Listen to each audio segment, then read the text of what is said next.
Countdown is on for Valentine's Day, so this is likely the time you might be scrambling to find a gift, hopefully not too last minute. If you're thinking of going with jewelry, you may be deciding between a lab-grown diamond or a natural one, but you may not understand the actual difference between them. To help explain for us, here's Ron Spitzer.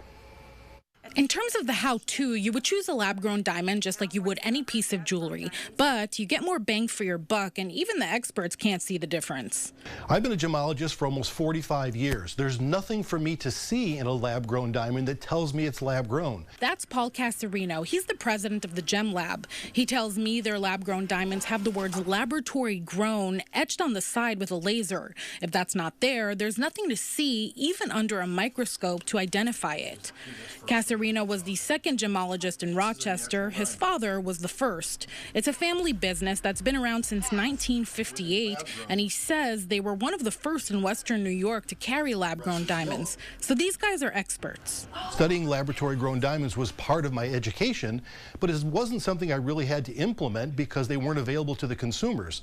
But in the past 10 years, we talk about it every day. Casarino says lab-grown diamonds became popular in around 2014. Then they were 15% cheaper than natural diamonds, and people into them weren't interested in the price. More of the thinking that lab-grown diamonds are ethically sourced and generally more environmentally conscious.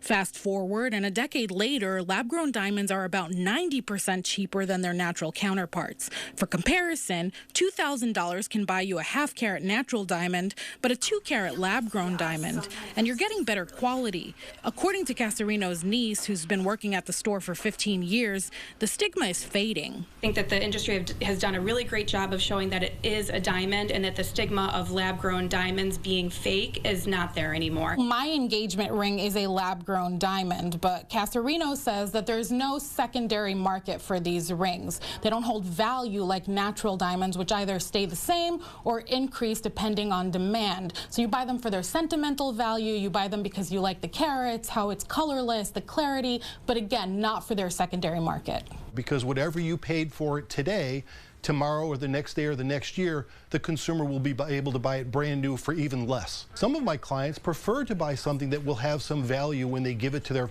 family down the road, to their children or their grandchildren. Still, Casarino says lab-grown diamonds are here to stay. Reporting in Henrietta, Ron Spitzer, News 8.